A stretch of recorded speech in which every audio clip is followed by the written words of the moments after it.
Servus, der Birger, Freunde der Sonne. Ich habe euch vor einiger Zeit gefragt, hey, stellt mir eine Fragen, ist mal wieder Zeit für ein Fragevideo. Tja, und jetzt ist es soweit. Und was ich euch gleich schon mal sagen kann, lohnt euch zurück, das wird heute ein wenig ein längeres Video. Ich habe nämlich da 65 Fragen herin, oder 60 Fragen, irgendwie sowas.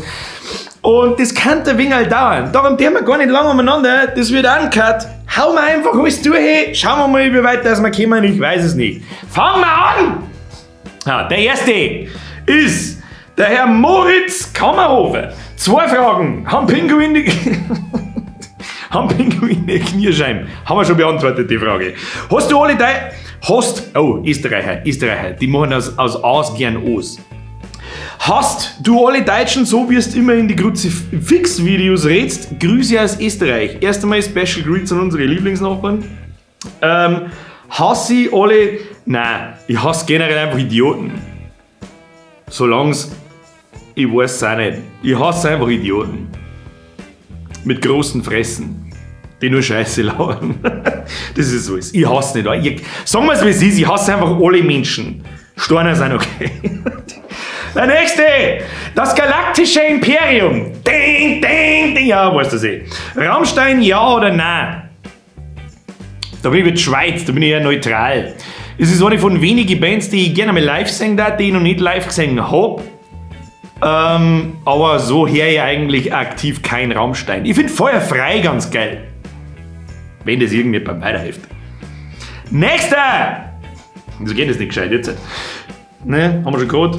Da. Ein Meerwurstkaiser! Hashtag Pralinskot, ab in die Kommentare. Wird es irgendwann einmal eine Haustour geben? Vorerst nicht, weil ich immer noch nicht fertig bin. Ja, das ist alles eine Frage von dem da. Es ist das obere Stockwerk ist fast fertig, das untere noch nicht ansatzweise. Vielleicht dann irgendwann. Vielleicht dann einmal irgendwann. Aber vorerst so schnell nicht. Nächster, schon wieder der Meerwurstkaiser! Ich habe schon gesehen, ich habe schon beim Ausspeichern von die Fragen habe ich schon gesehen, dass du einer von den wenigen bist, der einigermaßen anständige Fragen stellt und nicht bloß Blödsinn fragt. Dann nochmal, Meerwurstkaiser. Wird es irgendwann mal einen Mini-Bürger geben oder magst keine Kinder? Das ist ziemlich schnell beantwortet, ich mag keine Kinder. Ich bin zwar eigentlich ja gerade genau in dem Alter, wo in meinem Umkreis und Bekanntenkreis jeder bloß noch Häuser baut und Kinder keimet. Aber wir haben uns, also ich und Bürgerin, wir haben dieses Gespräch geführt und ich mag keine Kinder, sie auch nicht unbedingt. Ich kann da einen Grund nicht sagen, einfach weil ich mich nicht so fühle, als möchte ich Pap sein, als könnte ich ein anständiger Pap sein. Ich weiß nicht, ich kann mir nicht einmal gescheit auf mich selber aufpassen. Außerdem haben wir schon 5 Kinder, ich habe nämlich 3 Katzen und 2 Hunde und das gelangt fürs Erste. Nächster!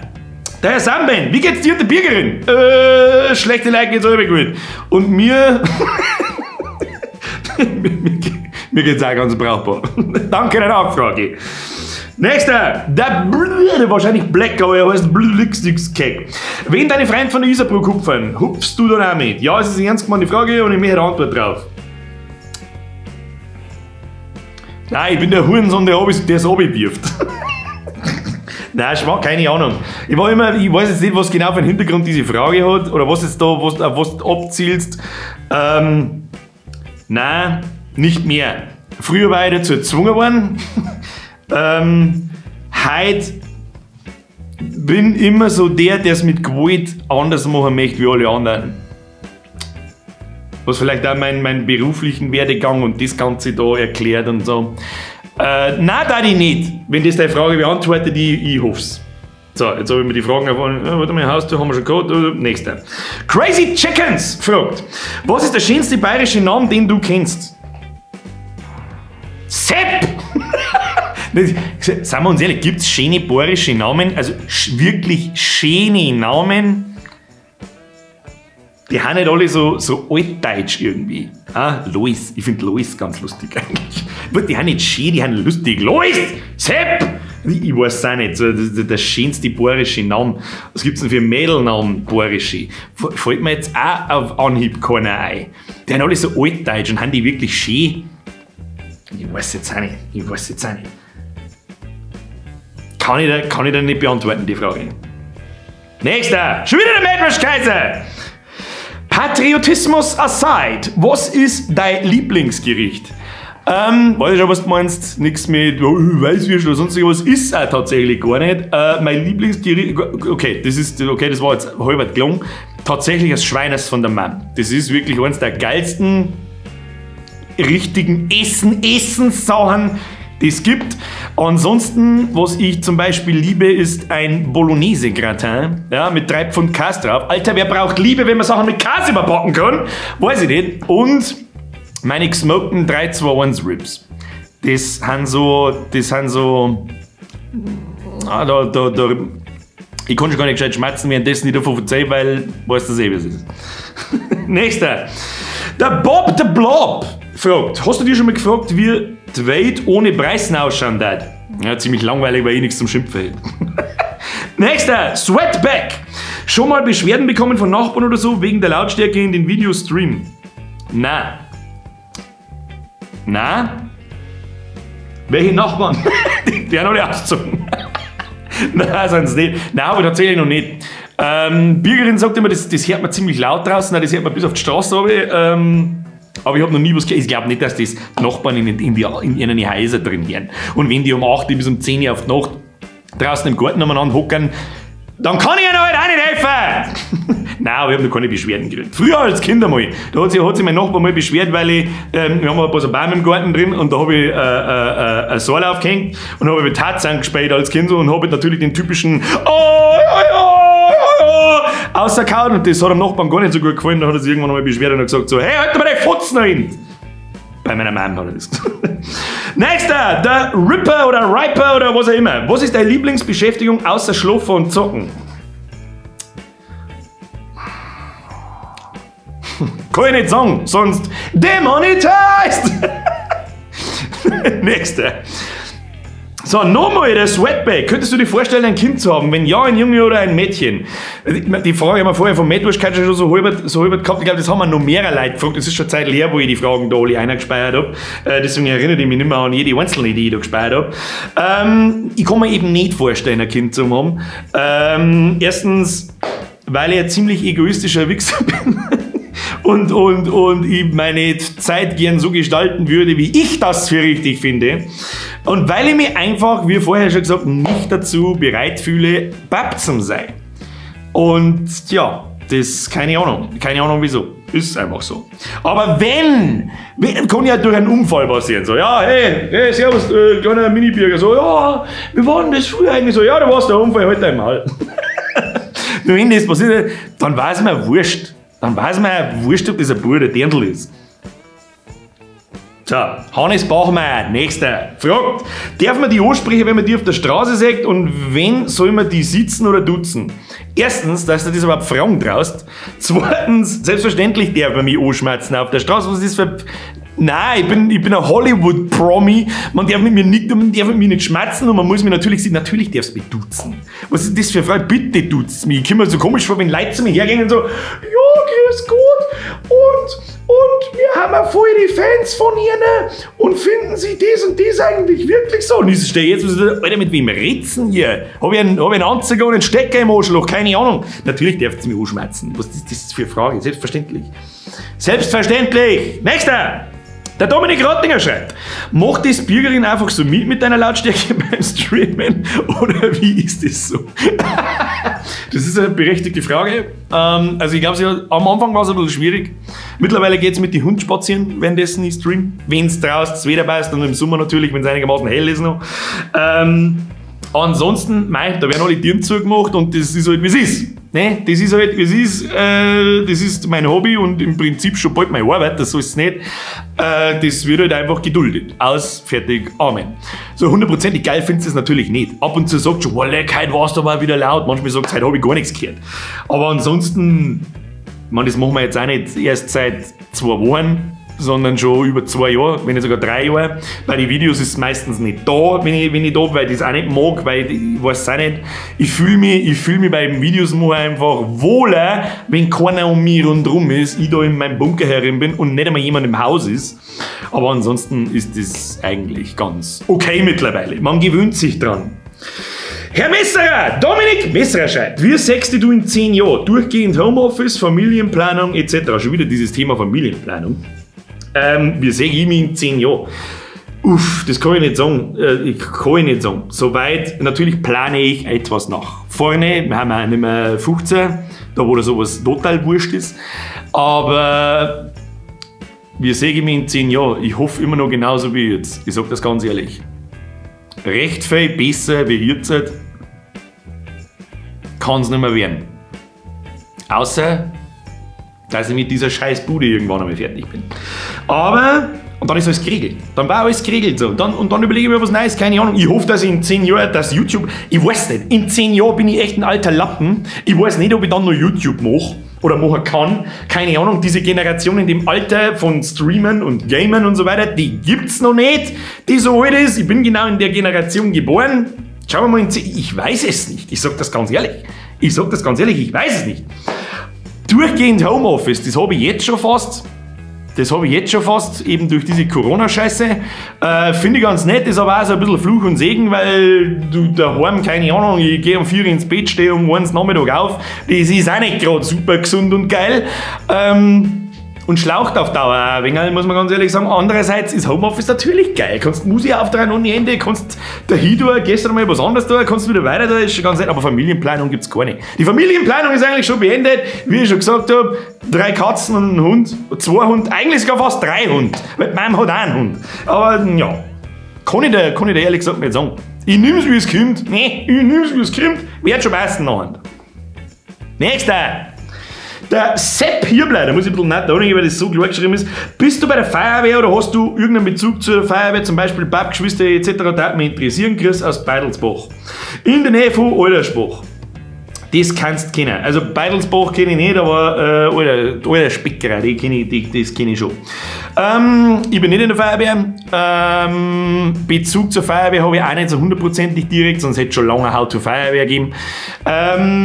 Mein Stiefpap im Prinzip, der ist bei der Freiwilligen Feuerwehr in Landau, aber da habe ich nie wirklich irgendwas damit zum Tor gehabt, dementsprechend. Ich bin auch nicht, es gibt ja die Leute, die so massiv Feuerwehr begeistert sind, ja, von die Fahrzeuger und allgemein. Also mein alter Arbeitskollege ist zum Beispiel so jemand, Grüße an den Herrn Wenzmeister aus Mamming, der ist da völlig vernarrt drin gewesen, ich weiß nicht, ob es immer noch ist, so bin ich einfach nicht. Ja? Ich weiß nicht, ist halt die Feuerwehr ist da, ich bin froh, dass es da ist, ich bin froh, dass wir es haben und das war's auch da, schon, glaube ich. Ja. Nächster, Captain's Crazy, wie groß bist du? 1,83. MTO 2020, was wolltest du eigentlich mal werden? Ich wollte mal Pilot werden.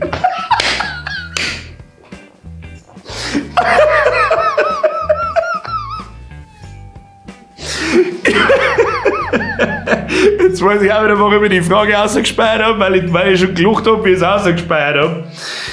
Der MTO 2020, so, Leute, niemand, der das jetzt sagt oder hört, wird verstehen, was da geht. Einer meiner ersten Freunde, ja, im Kindergarten schon, man hat bei uns in der Grundschule so Poesiealben gehabt. Ja? Da wo deine Freunde einschreiben, so, wie es heißen und so ein Scheiß, da steht unter anderem eine Frage drin. Was willst du mal werden? Werde ich nie vergessen, Alter. Nie. Alter, das ist 30 Jahre her. Oder was weiß ich, wie lange das her ist. Was wolltest du eigentlich mal werden? Ich wollte mit Pilot werden. Und der Herr Thomas, ich sage jetzt seinen Namen nicht, weil öffentlich und so, hat mir halt in mein Poesie-Album eingeschrieben, das will ich mal werden, Pilot. Werde ich niemals vergessen, Alter. Special Greets an dich, mein Freund. Der Usus 3 fragt, was ist der Durchmesser? Er wollte halt Pilot werden, muss man halt auch mit dazu sagen. Was ist der Durchmesser deiner Kniescheiben? Moment. Ich weiß nicht, da es mittlerweile ein wenig fettiger wird, die Kniescheiben. Was ist der Durchmesser, glaube ich? Das ist der Durchmesser, oder? Das ist der Radius, das ist der Durchmesser, dann würde ich sagen, gute 10 cm. Gib ihm gute 10 cm, schreibst du ihm auf. Schreibst du ihm gute 10 cm auf, das muss gelingen. Da kommst du überall jeder mit. Nächste. Crazy Chickens schon wieder. Was war dein Lieblingsschulfach? Kunst, Musik und Werken. Und Sport. Oh, Sport. Sport an erster Stelle. Und dann Kunst. Sport und Kunst. Ja, so die richtigen, geilen, alternativen Hippie-Fächer. Ja. Ansonsten, was ich noch gerne gemengt habe, war Bio. Bio habe ich ganz gerne gemengt, das hat mich auch, also diese naturwissenschaftliche Schiene hat mich auch immer interessiert. Aber alles andere, pfui Teufel weg damit. Nächster, die Dana oder der Dana, wir wissen es nicht. Schreibt, wird es mal ein Fan-Treffen geben? Ja, die Frage kommt auch immer wieder. Ich sag das, wie es ist, ich kann es nicht sagen. Das vor 2 Jahren, mittlerweile fast vor 2 Jahren, das auf der Comic-Con in Minge. Das war schon ganz nett. Das ist wahrscheinlich, vielleicht ist es da dort die Leute, die da waren, nicht aufgefallen. Aber ich bin einfach nicht so der, wie soll ich sagen, der Mann vor der Kamera in Kontakt mit Leuten, weil, ich weiß es auch nicht, da fühle ich mich nicht, da fühle ich mich einfach nicht so wohl. Und ich überspüle das dann meistens mit umeinander fuchteln und wedeln und Auftritt sein und so weiter und so fort. Was vielleicht sogar die eine oder andere belustigt, ich weiß es nicht, weil ich dann noch mehr Scheiße schmerze als ich normal schmerze. Das war jetzt so meine selbstkritische Selbsteinschätzung bei dem Ganzen. Deswegen bin ich da kein so ein ultra brutaler Fan von diesen Fan-Treffen. Wenn sie aber mal eine gute Gelegenheit ergibt, wie eben das da auf der Comic-Con, ja, da wo ich das alles ein bisschen einschränken kann, da wo ich mich nicht um recht viel kümmern muss und so weiter und so fort, dann vielleicht, ja. Vielleicht, da muss ich einen guten Tag, wenn ich einen guten Tag habe, dann sage ich vielleicht zu, ärgert mich dann wieder, bis ich dann wieder tot bin und dann ist es doch gar nicht so schlimm. Ja, ist schwierig. Ich verspreche es einmal nicht, ich sage aber auch nicht nein. Ist das eine akzeptable Antwort? Ich weiß nicht. Ich hoffe. Nächster. Schon wieder der Mähdwurst-Kaiser. Hashtag Pralin-Squad. Ab in die Kommentare. Herr Mähdwurst-Kaiser schreibt schon wieder, was geht dir an YouTube und oder deine Fans am meisten auf die Gackerl? Also was mich am meisten nervt quasi. Steht nicht dasselbe. Das ist das Allerschlimmste. Was heißt schlimm? Das ist jetzt Jammern auf hohem Niveau. Ja? Damit muss ich rechnen, dass ich die Kämmer singen müssen, wie das sowieso gefangen hat. Und aber ich hab das auch vorher noch nie mitgemacht, deswegen habe ich nicht gewusst, was auf mich zukommt. Was mir am meisten nervt, ist, wenn irgendjemand wieder so einen Preisenscheißdreck postet mit irgendwelche Weißwurst, Leberkäse, Sushi Royal oder sonst irgendwas und dann kommt der Bayerische Rundfunk und Antenne Bayern und postet es einmal, damit es ja jeder sagt, dann kann ich davon ausgehen, dass mein Postfachel in 5 Minuten voll ist damit. Und ganz ehrlich, da habe ich mir ein bisschen selbst hin manövriert in diese Situation mit meinen Videos am Anfang, dass hier nur Tradition hier, Tradition da und das muss man so essen und bla bla bla, wo ich eigentlich nie hin wollte. Da wollte ich eigentlich nie hin, aber jetzt bin ich da. Also bin ich ein bisschen selber schuld, dass mir die Leute das schicken, das ist nach wie vor schon okay. Bloß habe ich mir selber so ein bisschen gesagt, machen wir nicht mehr so viel aus dieser Schiene. So, wenn ich noch mehr einen Preis Deppen anschreien muss, weil er die Weißwurst absticht oder sonst irgendeinen Scheiß macht damit, dann muss ich kotzen. Dann schneide ich mir Pulsadern auf. Aber der längs nach, und zwar beide, ne? Damit es richtig einhaut. Ansonsten nervt mir eigentlich nichts. Da gibt es nicht recht viel, was nerven könnte. Das ist das Einzige. Das ist eigentlich das Einzige. Und ständig dieselben Fragen. Deswegen machen wir übrigens diese Videos. Aber die schauen sich aber bloß die Hälfte so viel Leute an, wie den anderen Blödsinn, den ich... Ja, ist ja wurscht. Weißt du eh, was es ist. Merci, Herr Mähdwurst-Kaiser, für deine Fragen. Mr. DGB Nugget. In welchen Ländern warst du schon und wo möchtest du noch hinreisen? Oder lieber das 40. Mal nach Italien? In Italien war ich tatsächlich gar nicht so oft. Mit meinem Papa mal wie 7 oder 8 Jahre alt war. Ich war, oh Gott, wo war ich? Ich bin kein so der große Reisenmann, ich bin Kellerkind, muss man wissen. Wo mir hier mal noch hin? Ich war in Jugoslawien, ich war in Griechenland, ich war ganz oft in Kreta, ich war in Spanien, ich war in Teneriffa, ich war wo war ich noch? In Österreich natürlich, ja, du da lang auch. Österreich ist ein Land.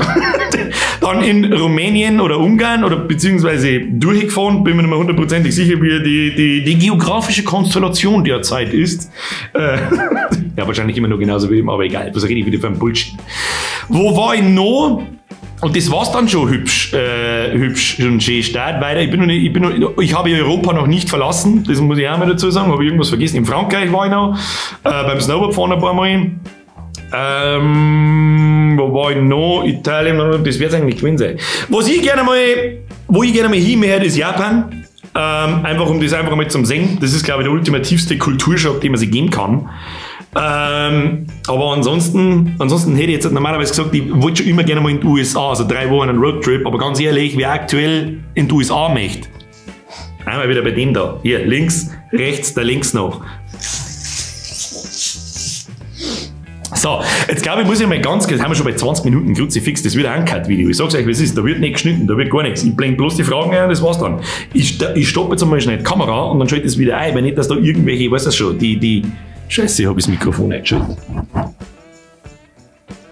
Jetzt wollte ich gerade schauen, habe ich das Mikrofon eingeschaltet. Wenn ich jetzt das Mikrofon nicht eingeschaltet hätte, dann hätte ich mir selber also nicht unreinig in das, was gibt's das? So, ich schalte mal kurz aus, schalte wieder ein, damit alle 20 Minuten haben wir wieder so einen Schnipsel da. Ne, bin gleich wieder da. Nächster! Ich hoffe, dass damit einigermaßen deine Frage beantwortet ist, Mr. Nugget.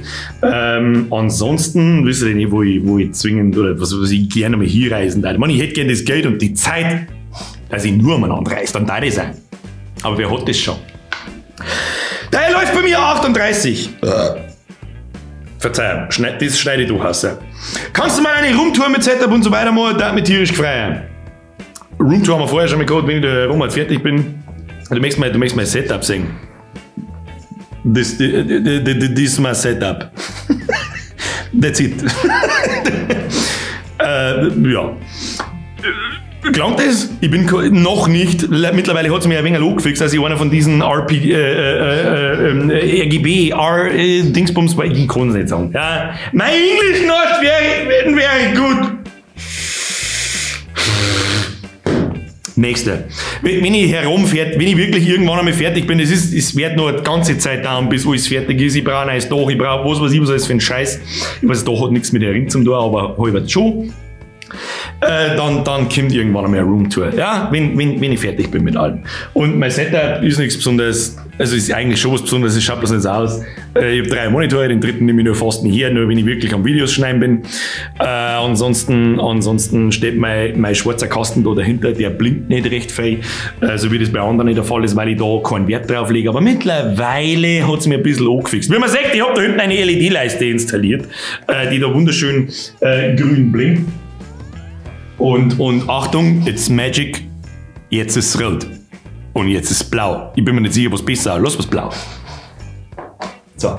Wunderschön, oder? Ja, wunderschön. Wunderschön. Was ich allerdings, muss ich ja nicht zugestehen, das ist ganz angenehm. Normalerweise zocke ich herin, wenn ich privat zocke oder so, mit Licht und ganz normal halt. Was echt angenehm ist, wenn das Licht alles aus ist, du machst die LED-Dinger an. Ich mag das nicht, wenn es ganz finster ist.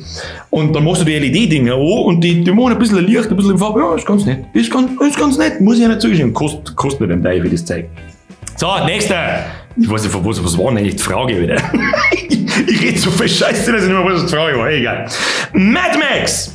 Streamen du und Birgerin Eftel mal zusammen. Es gibt tatsächlich einen Plan. Moment, muss ich da mit die ganzen Katzen. Warum haben da so viele Katzen an dem Mikrofon da? Das weiß ich nicht. Es gibt tatsächlich einen Plan. Ich arbeite dran. Ja, ich muss immer wieder, ich muss ein bisschen einbearbeiten. Damit es das irgendwann macht. Weil mittlerweile haben wir eine Größe erreicht, wo knapp 1000 Leute im Schnitt zuschauen. Und das ist sie halt nicht so gewohnt, wie sie jetzt mittlerweile doch irgendwo ein bisschen bin. Und deswegen scheint sie sich da ein wenig. Aber ich arbeite dran. Ja, ich hab da eine Idee. Kann früher passieren, wie es meinst. Schon wieder der Mädels Kaiser!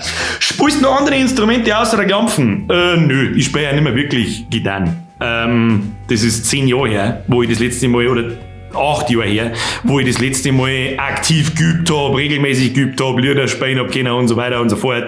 Da geht heute fast gar nichts mehr.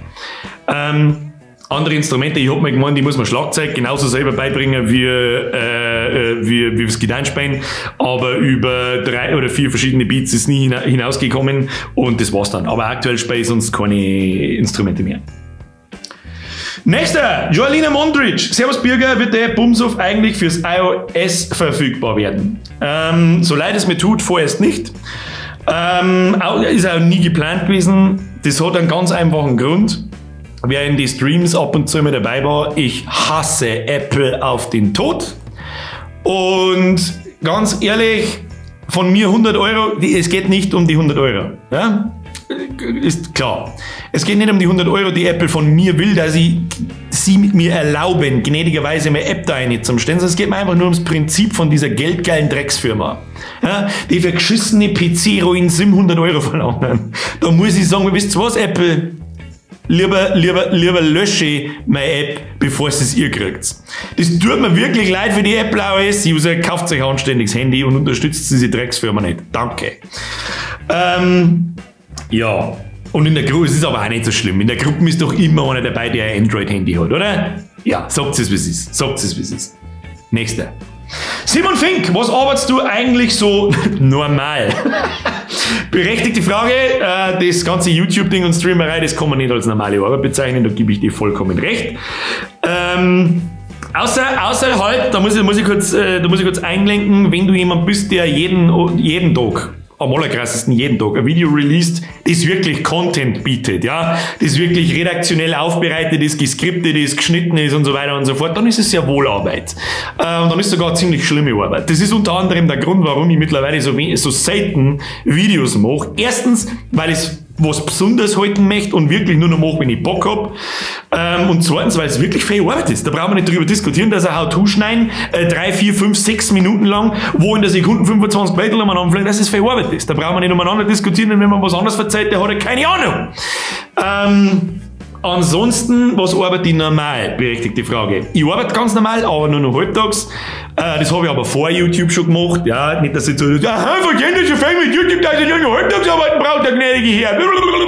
Nein, das habe ich vorher schon gemacht. Einfach weil ich nicht einsehe, dass ich 8 Stunden in meinem Leben in irgendeiner, egal wie schön das die Maloche ist, in irgendeiner Maloche verbringe. Und ja, und da hat es vor 5 oder 6 Jahren mittlerweile hat's angefangen, dass ich halbtags arbeite und dann habe ich eben Zeit gehabt. Und habe dann mit dieser ganzen Geschichte angefangen, habe erst einmal ein Dreivierteljahr lang gestreamt. Und es hat überhaupt nicht funktioniert. Mit 3,5 Zuschauern im Schnitt, ein Dreivierteljahr lang, 8 Stunden am Tag. Ja, auf alle, die Frage war ganz andere. Entschuldigung, ich schweife ab. Was arbeite ich normal? Ich bin gelernter Mediengestalter für Digital- und Printmedien. Diese Lehre fand statt 2007. Das ist also schon eine ganze Zeit her und eigentlich in meinem Beruf schon sauber zu lang her, dass es noch irgendwas gelten darf, wenn es nach mir geht. Ich meine, der Wisch geht bei irgendwelchen Leuten sowieso was, aber mir darf es darum gehen, was kann ich nicht. Ich bin im Prinzip Programmierer und so halber der Informatiker, Mediengestalter, arbeite mittlerweile in einem Sportladen. Ich habe einen Skate-Job gehabt, zuerst einmal Skate- und Snowboard-Job, da bin ich tatsächlich noch selber im Lohn gestanden und so weiter und so fort. Parallel dazu habe ich einen Online-Job aufgezogen für Bergsportgeschichten. Ich weiß, ich bin nicht der Bergsportler, um Gottes Willen, der muss ich aber auch nicht sein, ich muss bloß die scheiß Seiten programmieren. Und mich ums Marketing und den ganzen Scheiß kümmern. Und mittlerweile bin ich, wie soll ich sagen, Geschäftsführer von diesem Online-Job, beziehungsweise einfach Chef dieser Abteilung. Und da arbeite ich halbtags und mittlerweile kümmere ich mich um alles, schaue, dass alles läuft, ich programmiere noch relativ viel, düftelt mit dem Hauptchef dieser ganzen Firma aus, was wir als nächstes sehen und so weiter, und das ist im Prinzip meine Arbeit. Da habe ich es ziemlich gut erwischt, ich verstehe mich mit meinem Chef wirklich super gut, ich kann nach wie vor halbtags arbeiten, was natürlich dieser Geschichte her zugute kommt, und das werde ich auch nicht aufhören. Ich werde nach wie vor, wenn ich wahrscheinlich 20 war noch, ja? Also vor ewigen Dekaden, dann war ich wahrscheinlich so übermütig gewesen, wenn ich die Gackerl in der Hosen gehabt hätte, das kann ich jetzt nicht mehr einschätzen, dass ich mich wahrscheinlich mit dieser YouTube-Geschichte und so weiter selbstständig mache und das da zu meinem normalen Beruf mache, was ich aber nicht tue, weil ich mir mein Hobby einfach nicht versauen möchte. Ja, ich möchte weiterhin einfach machen, wenn ich Lust habe, und ich glaube, dann kommen die besten Sachen raus, da habt ihr nichts dagegen, da habe ich nichts dagegen, und ich birge auch nicht ab. Alles toll. Im Prinzip, in kurz, ich führe einen Online-Job mit 10 Mitarbeitern. Wenn man es auf Ganztagskräfte reduziert, dann haben es 6 mehr. Okay, klangt das? Ich glaube, das klangt. Nächster! Rede ich schon wieder sauber zu lang. Herr Valentin Meyer, wann hast du Programmieren gelernt und mit was hast du angefangen? Merci für die Antwort. Das ist eine schöne Frage. Oh je, da gehen wir weit zurück. Ich bin groß geworden, mein Papa hat programmiert in, was war das? Das war irgendein, ich weiß nicht mehr, wie die Programmiersprache geheißen hat. Das ist aber auch nichts, was irgendwie bekannter oder größer geworden ist. Es war so was Ähnliches wie Python, glaube ich. Bin mir nicht mehr sicher, wie Basic, QBasic, irgendwie sowas, keine Ahnung. Und ich weiß gar nicht, was, ob das mit den PCs und mit dieser Sache halt mitgekriegt, und ich war sofort hellauf begeistert. Ich wollte schon immer einen PC haben, es hat mich schon immer interessiert, lalilu. Irgendwann ist dann das Internet dahergekommen.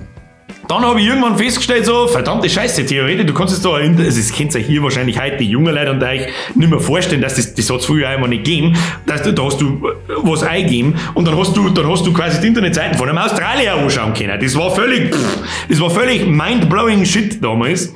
Und ich hab mir gedacht so, Alter, voll geil, da kann ich Internetseiten machen, kann lauter Scheiße reinschreiben, die ganze Welt kann es lesen. Das ist der geilste Scheiß ever, ich mag wissen, wie das geht. Und dann habe ich mich hingesetzt und habe einfach gelernt. Ich habe mir es einfach selber beigebracht. Früher mit NetObjects. Was war? NetObjects Fusion, irgendwas, glaube ich. Das war so ein Wiki-Editor, also quasi, du hast die Seiten einfach zusammengeschoben, wie in einem Baukasten im Prinzip, und oben hat es dann Quellcode hingeschrieben, also ein HTML-Code. Ich weiß, das ist jetzt kein Programmieren, aber es ist, so habe ich halt angefangen. Und so habe ich mir das gelernt. Ich ziehe ein Bild rein und dann habe ich oben einen Quellcode angeschaut, wie das geschrieben wird. Ah ja, so, ich Klammer auf, Image, Source, bla bla bla, das bedeutet das und habe mit die Texte dann langsam gelernt und so hat das angefangen. Habe mir erst die Internetseiten gebaut, leckes.de.vu, da ist nur Bullshit drauf gestanden. Und das war 2001 oder so, keine Ahnung, 2000, 2001, 2002, irgendwann da. Ja, und habe dann Internetseiten basteln angefangen. Das war so der erste Schritt in die Richtung. Zweiter Schritt war dann, ich bin schon immer begeisterter Zocker und Spieler und habe dann in Mitte der 2000er waren Browser-Games sehr beliebt. Ist halt nicht mehr sowas wie O-Game zum Beispiel. Das ist so ziemlich das bekannteste. Mir waren wir damals angefixt von Travian. Das ist echt lang her, das war 2005, 6, 7 irgendwann. Und dann habe ich erst einmal so realisiert, so, wow, geil, du kannst ja aus einer Internetseite im Prinzip ein Spiel machen. Ja, Echtzeit basiert und was weiß ich was. Und habe mir gedacht, so, fuck, das mag ich auch können. Das will ich auch können. Und dann habe ich mich hingesetzt und habe mir im Prinzip angefangen, selber beizubringen, wie PHP, MySQL, Ajax, JavaScript, etc., alles, was man halt dazu so braucht. Und das ist über die Jahre immer mehr geworden. Im Prinzip alles selber beigebracht. Wenn du Interesse für irgendwas hast, tust es dir so viel leichter, irgendwas Neues zum Lernen.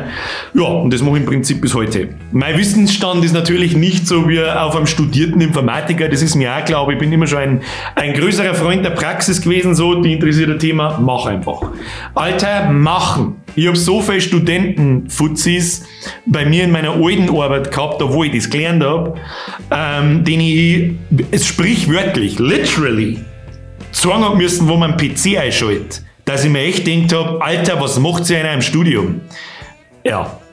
That's it. So habe ich programmieren gelernt. So ist es über die Jahre einfach gegangen. Ich habe, ja, das Interesse regelt. Alter, Interesse regelt. Jetzt habe ich wieder ausgeholt ohne Ende. Denaui, wie sieht eigentlich deine Frau die ganze YouTuber-Volksgeschichte? Da bin ich mir selber nicht so hundertprozentig sicher. Ich finde es natürlich, sie beidelt meistens einen Kopf, wenn ich Sachen verzeihe.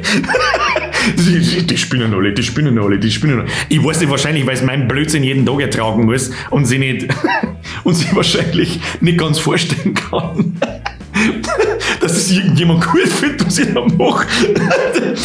Sie findet es natürlich geil und lustig und schön, dass ich da einfach machen kann, was ich liebe. Keine Ahnung, anders kann ich es nicht sagen. Nächster! Jetzt müssen wir mal ein paar durchhören, weil sonst dauert das Video 1,5 Stunden. Aber dann dauert es 1,5 Stunden, ich kann es auch nicht ändern. Luke der Zindler! Selbstbürger, wie schaut es zukünftig mit der Streamerei etc. aus? Hoffe, es kommt bald wieder ein Kruzifix. Ein Kruzifix hat es in der Zwischenzeit schon gegeben, nachdem du die Frage da gestellt hast. Ich meine, das ist schon eine Zeit her.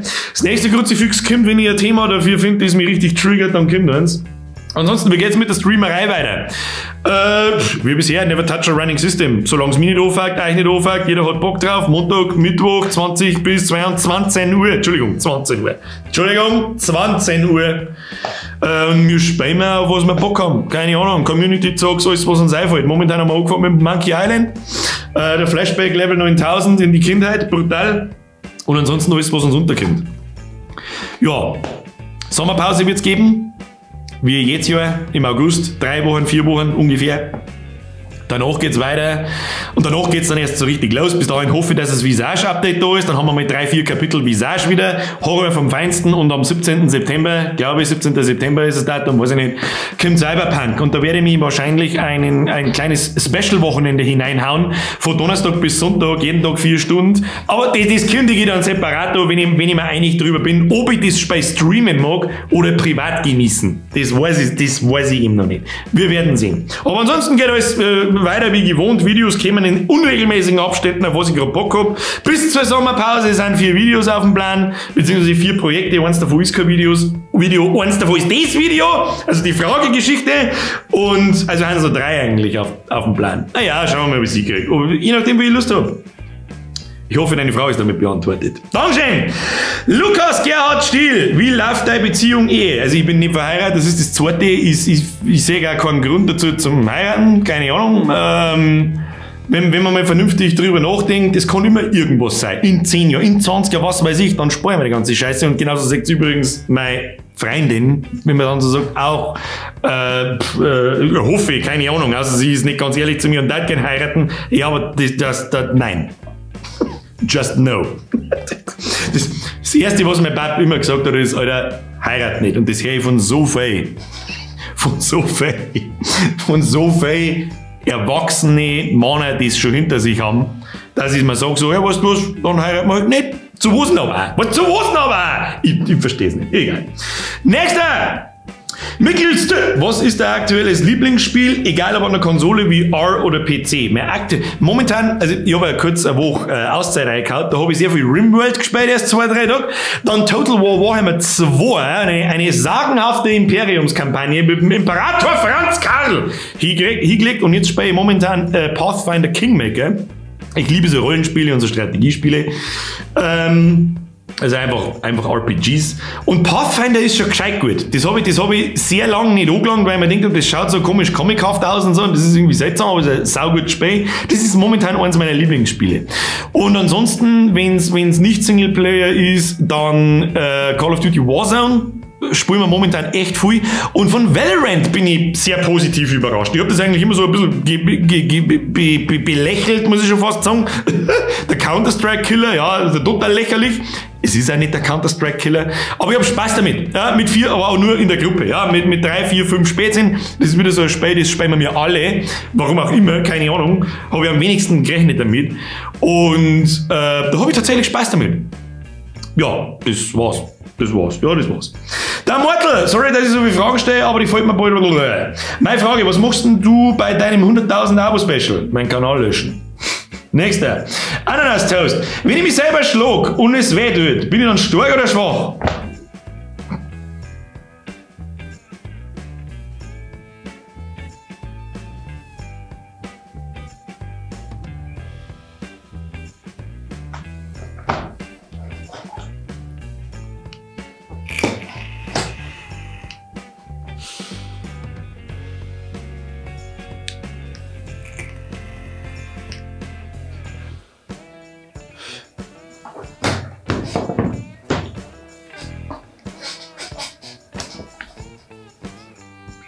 Nächste Frage. Diaolene, spielst du also 0815 Spiele? Sowas wie SCGO oder LOL oder so? Du meinst wahrscheinlich CSGO oder League of Legends. 0815 Spiele kannst du es nicht nennen. Ich habe sehr lange CSGO gespielt, ich habe Counter-Strike sogar schon gespielt. Da waren wir noch in der Version 7.6. Das ist lang her, Freunde, da ist noch ein 9er vor dem Druck gestanden. In der Jahreszahl. Nein, das stimmt nicht ganz, das war jetzt Blödsinn. 1900 schieß mich tot, eins der ersten Counter-Strike-Versionen, aber aktiv spiele ich nicht mehr. LOL spiele ich auch nicht mehr. Hobby gespielt, was spielen für 0815? Ich finde, das Call of Duty ist doch auch so ein 0815 Spiel, das ja jeder spielt, oder? Das gehört mit Sicherheit. Und Valorant auch. Also im Prinzip ja. Aber nur wenn es gut ist, nur wenn ich Spaß habe damit. Nächster, Christian Treiner, habe die Ehre Birger. Treiner, nicht Treiner, ich bin aber auf dem Englisch-Trip. Habe die Ehre Birger, kommt einmal noch ein neuer Merch, also ein neuer Artikel mit einem neuen Design. Hashtag bester YouTuber. Hat es erst vor kurzem gegeben? Egal wie gut du fährst, ich vergüte. Ansonsten, immer wenn es einen China-Insider gibt, wenn das besonders stattgefunden hat oder so, dann gibt es was Neues. Erst hat es ja vor kurzem was Neues gegeben. Ansonsten, Vollbier-Squad! Hashtag geiler Wichser. Auf biergerwehr.de. Ja. Nächster. Der Barbarian Hunter, der Payson. AMD oder Intel? Ganz klar Intel. Welche Hardware hast du und was noch viel wichtiger ist, can it run Crisis?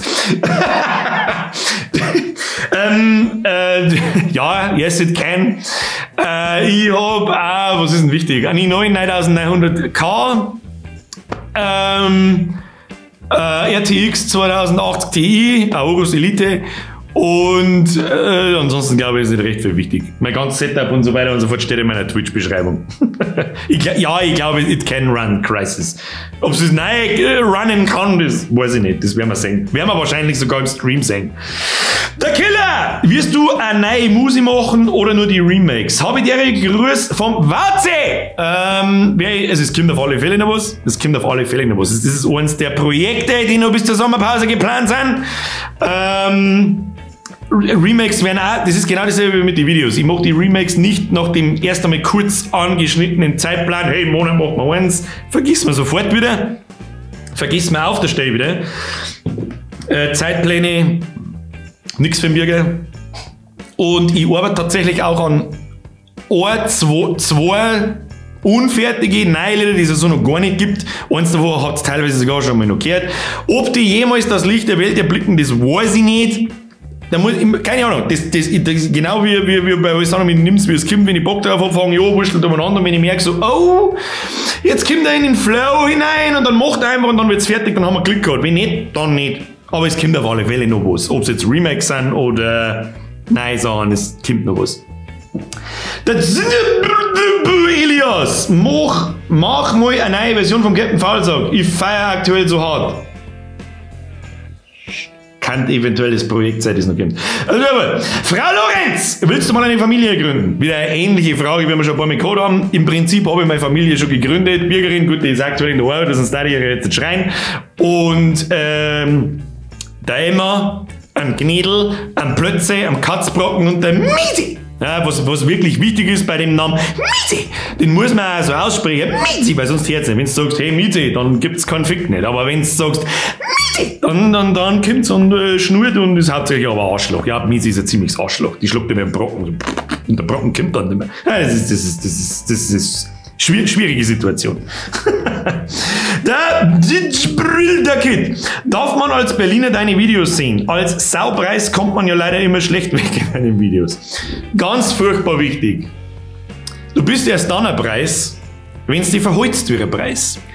Das heißt nicht automatisch, wenn du in Berlin lebst oder Berliner bist oder was immer, dass du automatisch ein Preis bist. Das ist nur dann, du bist nur dann ein Preis, wenn es dich verholzt wie ein Preis.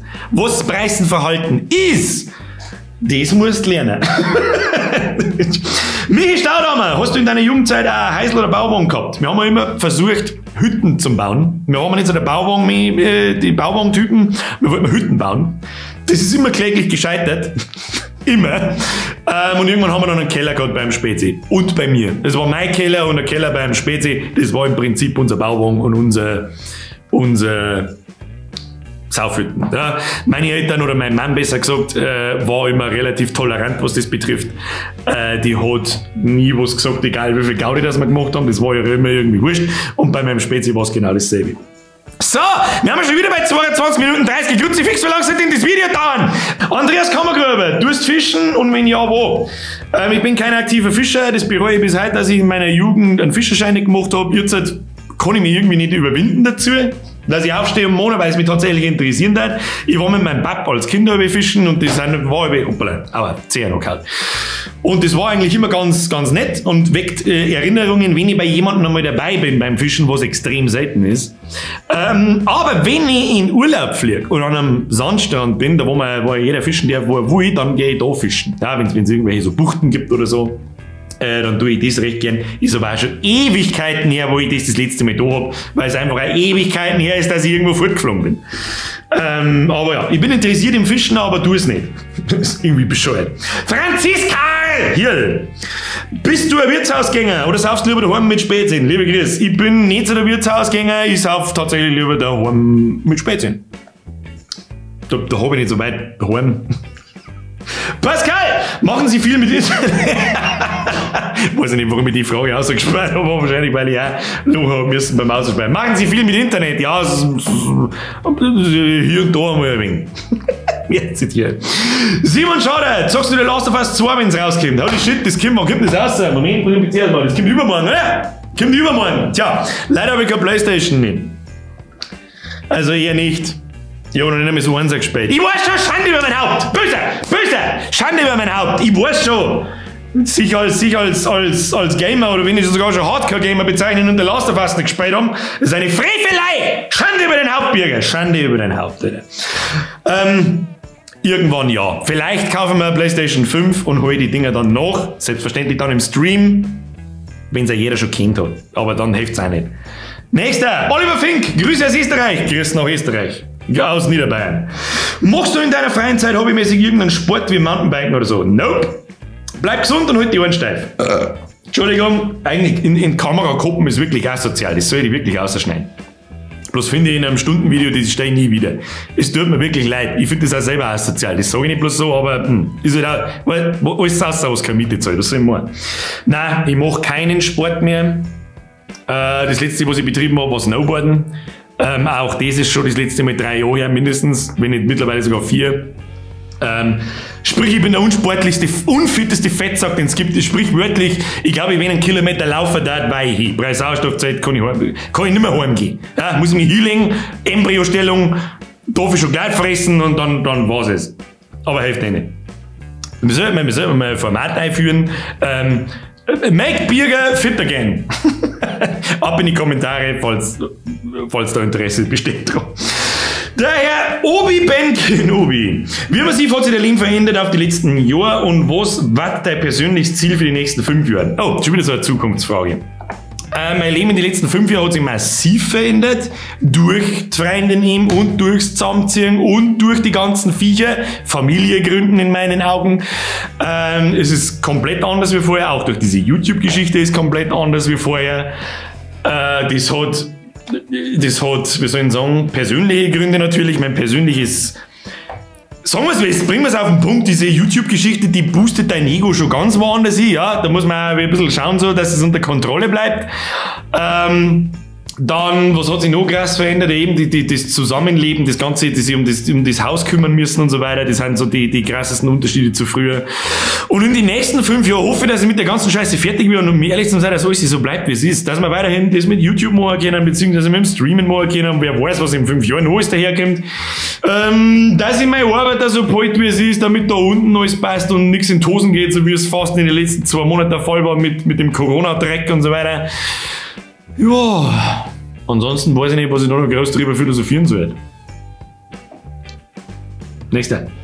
Herr Lukas Altmann, ist eine große Verantwortung für dich, wenn so viele Leute deine Videos sehen. Was hältst du von No Man's Sky? So ein krasser Sprung von vernünftiger Frage zu, hey, was hältst du eigentlich von No Man's Sky? Habe ich nie gespielt, ich habe bloß den Feldstart hingekriegt und da war ziemlich für den Arsch. Mittlerweile habe ich es nie wieder gespielt, es soll mittlerweile ganz gut sein. No Man's Sky. Ich habe es aber nicht gespielt, ich habe keine Ahnung. Und ist eine große Verantwortung für mich, ich bin mir, glaube ich, da immer noch nicht so bewusst darüber, wie viele Leute eigentlich tatsächlich meinen Scheiß so schauen. Und wie viele Leute das was drauf geben, was ich sage. Ich kann ja nicht mehr jetzt gerade beurteilen, ob das so ist, aber wahrscheinlich ist es so, keine Ahnung. Aber ich glaube, ich denke nie recht drüber nach, was ich sage. Also mir ist schon oft einmal so irgendwas rausgerutscht, wo ich mir im Nachhinein dann gedacht habe, so, das könnte dich den Kanal kosten.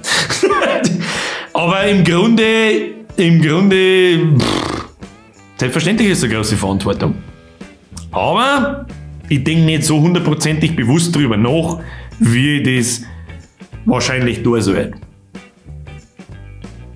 Rauch ist scheiße! Saufen ist auch scheiße! Drogen sind scheiße!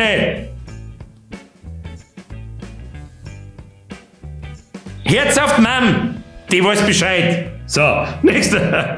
Die Nase 8, wenn du eine Band in der Briten und davon ein Lied aussuchen müsstest, was war denn das dann für eine? Uff, Alter, das ist ganz schwierig.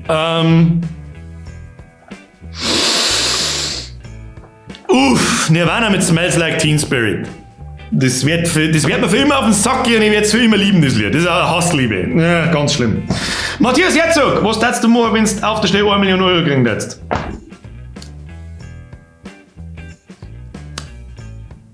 Das Arbeiten aufhören und jeden Tag in der Früh nur noch was ich mag. Und nicht als größeres Leben, ja, weil mit einer Million, das Haufen Geld brauchen wir nicht schmerzen.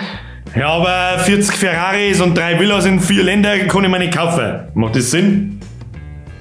Nein. Aber, ne? Weil dann nimmst du ein schönes Monatsgehalt jeden Monat von der Million, dann lebst du Jahrzehnte davon. Da auf der Stelle.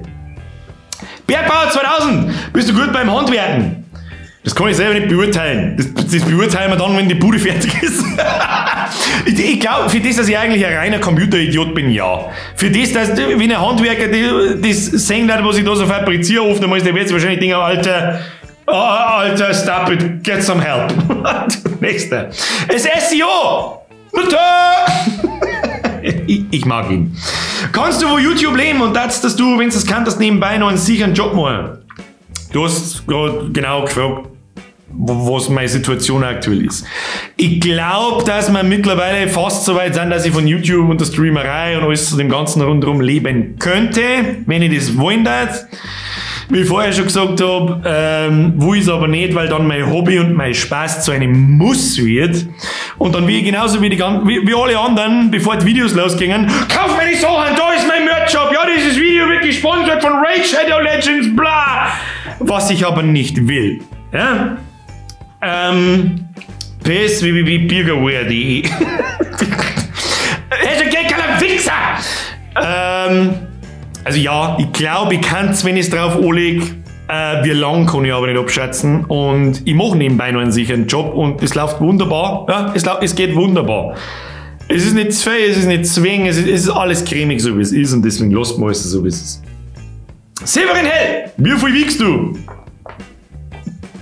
2-3 Mal am Tag. Maximilian Schieber, wie wirst du genau jetzt mit deiner Musik weitermachen? Und kommt vielleicht WASD? Mit der Musik weitermachen? Habe ich vorher, glaube ich, schon mal kurz erklärt. Werden wir auf alle Fälle, aber nur wenn ich Bock habe. Diese Zeitschiene, die ich da mal gesagt habe, vergessen wir wieder. Und kommt WASD? Ja, es kommt aber kein Remake, leider Gottes. Weil derjenige, mit dem ich das damals da gemacht habe, nicht mehr verfügbar ist, aufgrund von Meinungsdifferenzen, nennen wir es so. Aber ich schaue, dass ich WASD zumindest auf Spotify und Apple Music und diesen ganzen Scheiß da bringe. Und das war's dann. Eventuell mache ich einen YouTube-Repost mit einem neuen Video oder mit dem alten Video, das weiß ich noch nicht, damit die aktuelle Generation meiner Community auch mitkriegt und darauf aufmerksam gemacht wird. Wir werden sehen, weiß ich noch nicht genau. Aber ansonsten, es wird unregelmäßig, nur wenn ich Bock habe, aber es kommt was. Versprochen. Nächster! Gott sei fix, wie viele scheiß Fragen habe ich da ausgesucht! Outside Night, was darfst du außer YouTubes die Stream und Musik sonst noch machen, um die künstlerisch auszuleben? Zeichnen. Zeichnen habe ich immer sehr gern. Ich glaube, da lacht mir jetzt wahrscheinlich, der Chris lacht wahrscheinlich drüber, weil das ein Witz ist. Meine Zeichenskills im Vergleich zu sein, aber ich bin auch weder in Übung noch irgendwas.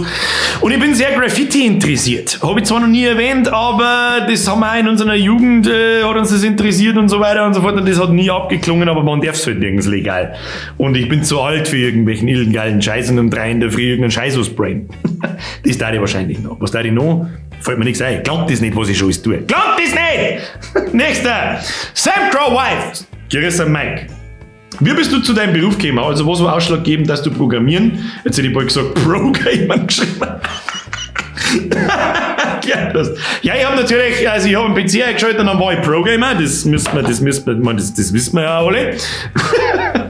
Aber wie ich dazu gekommen bin, habe ich vorher auch schon gesagt, oder zumindest wie ich es mir gelernt habe, wie ich dazu gekommen bin, ist was anderes. Nein, das habe ich auch erklärt eigentlich. Ich war fasziniert vom Internet und wollte es einfach kennen. Dann habe ich mich hingesetzt und habe es gelernt. Und selbst damals hat man schon googeln können, wie das funktioniert, und habe ich einfach gemacht. Und habe mich in Sommerferien und sonst wann bis um 7 in der Früh, bis die Vögel draußen Pfiffer haben, hingesessen und habe einfach gemacht. That's the way. Music and Rats. Welche Ziele hast du bis jetzt in deinem Leben schon erreicht und welche hast du noch vor dir? Hast du auch schon welche aufgegeben oder setzt du keine und nimmst das alles, wie es kommt? Ja, von alles ein bisschen was. Ziel erreicht, mit irgendwas bekannt werden. Irgendwas auf die Füße stellen und damit bekannt werden. Mit Musik probiert, immer wieder mal, aber halt laienhaft lächerlich, wenn ich da jetzt im Nachhinein drauf schaue, ja, dass das so nicht funktioniert hat, keiner früher, das ist mir jetzt auch klar.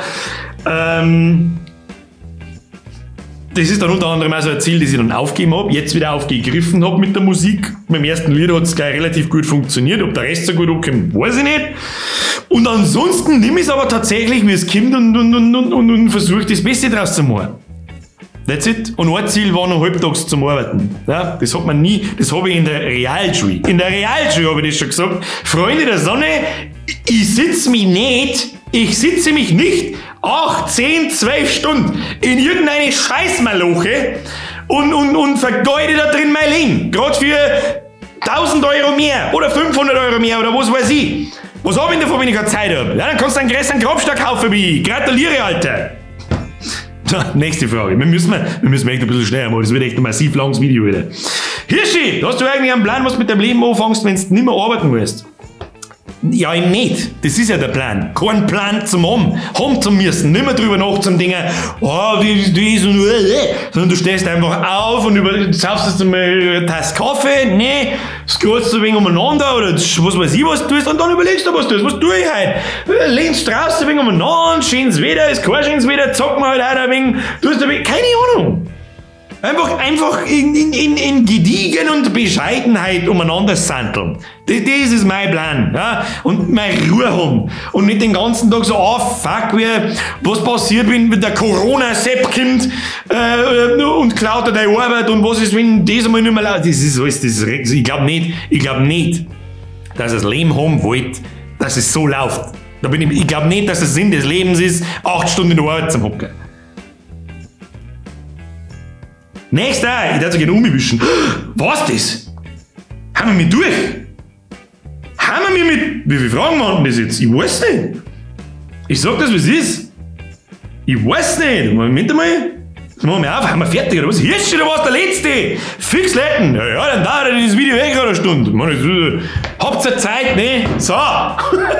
Du, ich glaub, das war's.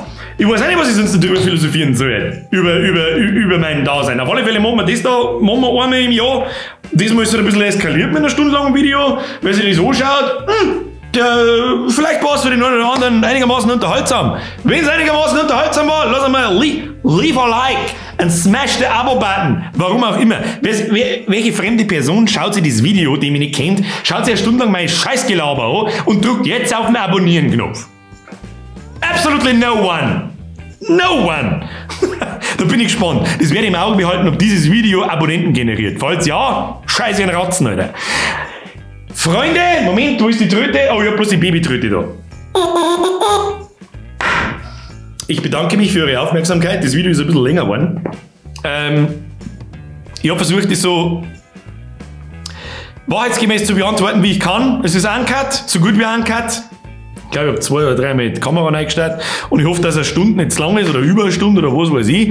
Jetzt gehe ich, schnipsel das zusammen und dann hauen wir es durch und dann wünsche ich euch was. Bussi auf Bandscheiben, auf die 2. von unten und auf die 3. von oben. Links, hinten, weiß ich wie das ist. Und jetzt schleicht euch verdammte Scheiße, wir sehen uns in die Streams, Montag, Mittwoch, 20 Uhr. Schaut euch das da, weißt du, so ein Vollbispot-Shirt. Kostet nichts, oder? Hast du mir eine? Kannst du mir reinhauen? Hashtag geiler Wichser.